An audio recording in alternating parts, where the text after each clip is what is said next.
Hello viewers, welcome to the EconoChallenge and my Not So Wild vlog series. Just me out in the wilderness, Crownland camping, giving you some tips and tricks, just a collection of clips. Glad you could join me. Go for a little walk here. Get into the morning sun, have my breakfast.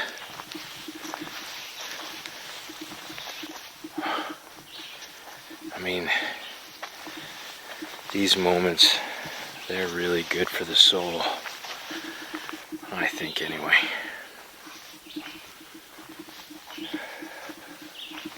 Especially when you're in a gorgeous environment like this.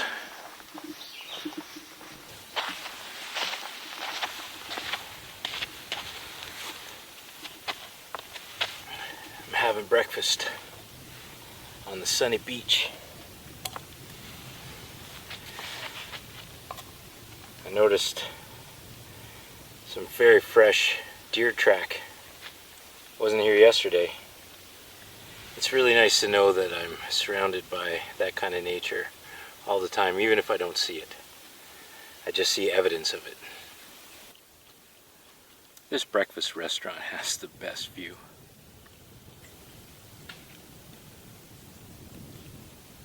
So beautiful.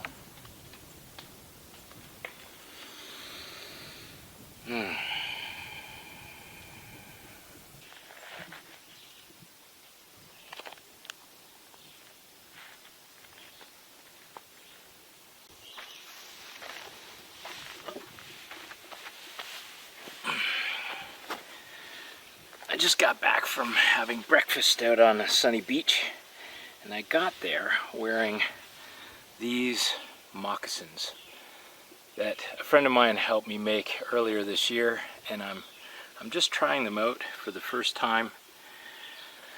I know, but I explained why in my previous video. And this is my first time using them out in the wilderness, and I was a little apprehensive about it.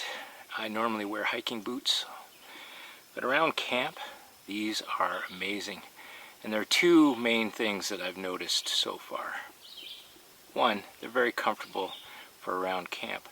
But as I did my walk out to the sunny beach there for breakfast, I noticed that they're silent, or virtually silent, and they slow me down. When you're trying to decompress and just enjoy nature, especially for me on this very short trip, slowing down is very important. And these moccasins definitely help me do that. Thank you, Cody, for helping me put these together.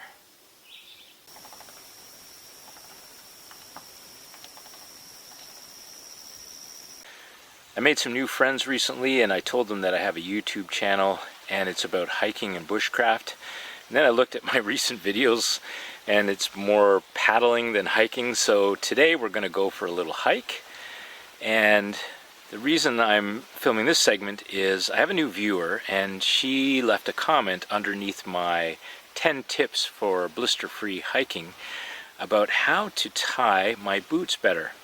And I've tried it out on a couple of day hikes now, and I'm here to say she's absolutely correct. She got this tip from Corporal's Corner, and I am now going to share it with you. Now my tip was, when I was finished tying a bow, was to tie it around again and snug it tight, and that wouldn't come loose. And that was her point. At the end of the hike, that knot is very hard to undo. So here's her tip. Very quickly tighten up my boot here. Okay, I always do under and under again.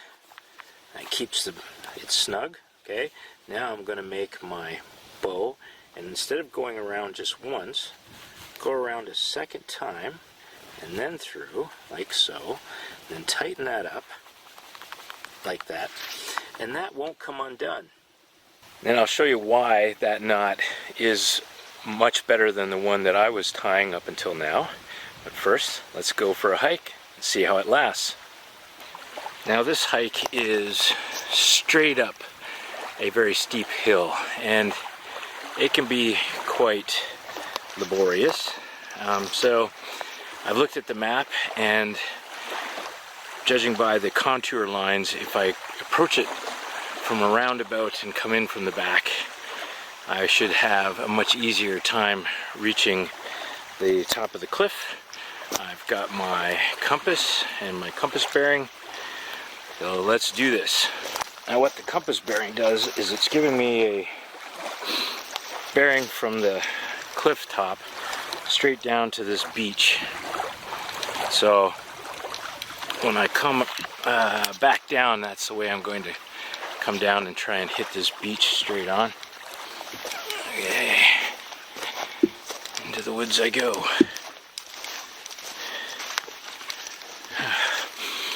Oh, this smells.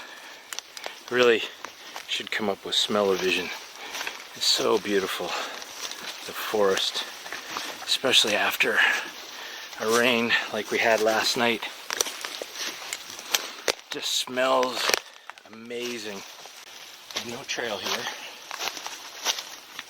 I mean, there was a really old trail you could still follow about 20 years ago, but it's long gone now. And I know it was going to a completely different lake.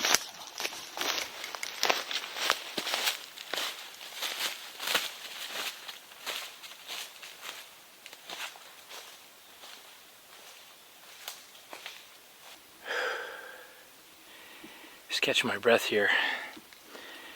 And there's it looks to me like an animal trail leading up the hill here. Now I'm going to follow that for a little bit. It's on my bearing. If animals are traveling along this path, then it's got to be a little bit easier for me too.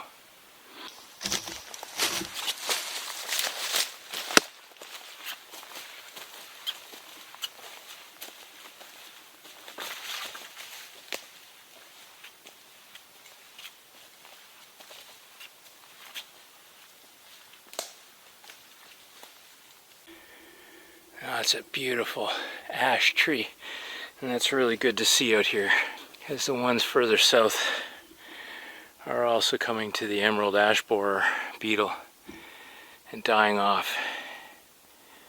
Huge numbers of them dead now. Oh, really good to see you. And unfortunately, now that I'm looking at the other side, I can see it's gonna succumb to the emerald ash borer too. Darn. Keep fighting the good fight there, my friend. Keep fighting the good fight. Ooh, it's a little steeper than I thought it would be. This is supposed to be the easy way up. Perhaps I didn't go far enough north into the bush. Let's try and crack that. That's a really nice maple burrow. Could make a nice bowl someday. Yeah, this is much better. This is what I was expecting to find based on the topographical map.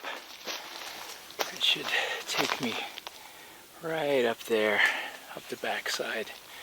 Much easier than straight up. At least I'm not carping for air like I was the last time I climbed up here. Just climbing straight up the hill. This is much more pleasant. And I can tell something very interesting. I felt like I was going in a straight line uphill, which is basically the point of this hike.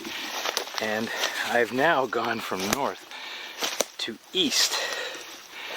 And that's fascinating to me. And it shows you just how easily people can get lost in a forest like this. Ooh, check that out. Wind blew that over not too long ago. Probably in that same derecho storm that I filmed the results of way back when. And I think, yeah, I've reached the top.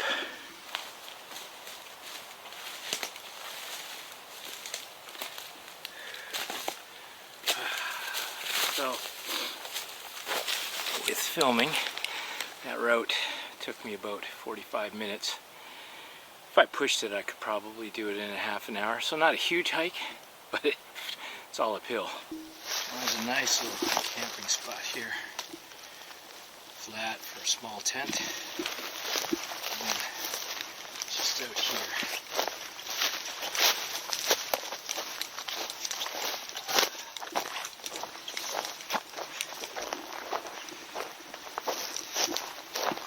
It's the fire pit.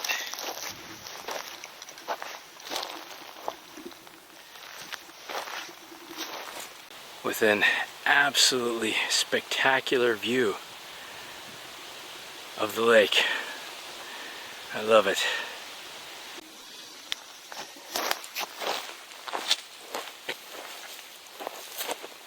This fire pit needs a bit of maintenance, so I'll do that while I'm up here. But in case anybody doubts we're in bear country, the only thing big enough to flip over that rock looking for grubs is a bear.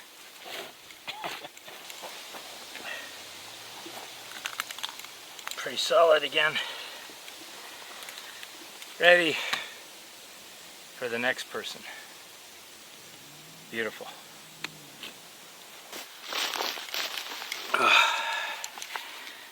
Been a very hot, dry summer, so I'm back in here in the shade. But that scene out there just reminded me of a book that I read this past winter by Hap Wilson. And in one of his passages he was talking about coming across this campsite that hadn't been used in 3 decades, maybe longer. You could tell by the fire ring, and he found some poles leaning up against a tree that he had guessed could possibly have been used by an old trapper or adventurer traveling through the Temagami region that used those poles to set up a canvas baker's tent and then left them for the next user who happened by. And I look at that scene out there and I kind of romanticize that somebody will come up and camp here, use that fire pit and that chair frame for an amazing wilderness camp chair.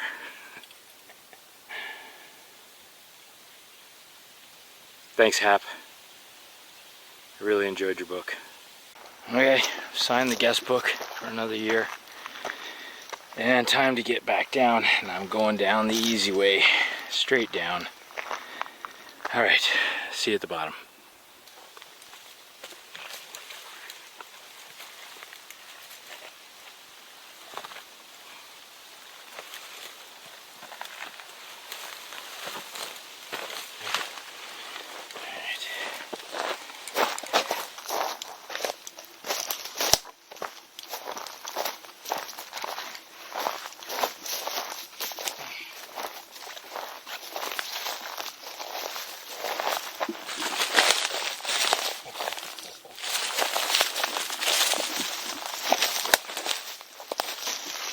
So much easier going down.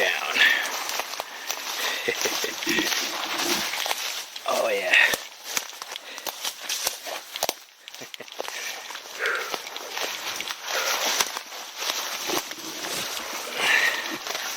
Although mountain climbers will tell you most of their accidents happen on the way down, so you be careful. There, I can see the water now and the beach down there. Right on my bearing. Let's see where I come out.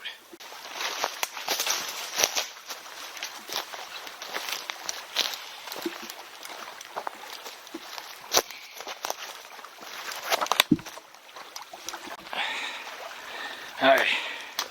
I was a little off of where I went up. That's a little concerning because that wasn't that far. And if I was hiking a long distance, and I was that far off, I could easily miss a small lake. Practice, practice, practice. Okay, let's get these gaiters off and show you why Elizabeth's way of tying boots is far superior to my suggestion. You just pull and it's undone. Pull and it's undone. Brilliant. I filmed a meal review during this trip by Trail Fare and butter chicken. And I'm starting to feel a little guilty. I didn't give it the rating that it deserved. I gave it an 8 out of 10, but by the time I was finished eating it, I wanted to lick the bowl.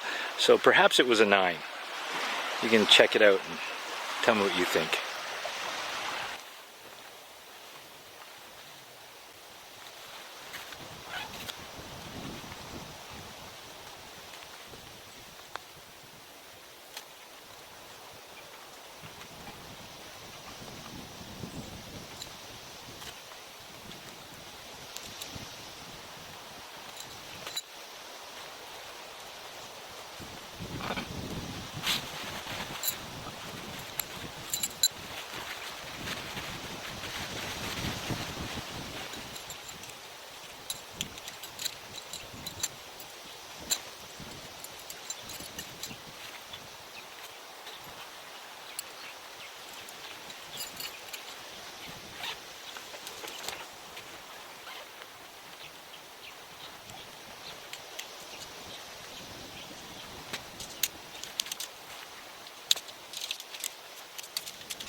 Alright, all packed up.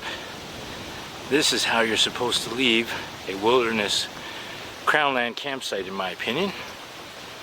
Clean fire pit and a little bit of wood, covered, dry, ready for the next camper. That's it for me. Thank you for watching my not so wild vlog.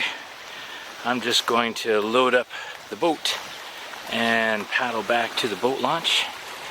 So that's it for this episode. By all means, feel free to click on one of these videos beside my head and watch some more of my content. And otherwise, I look forward to seeing you in the comments down below. And bye for now.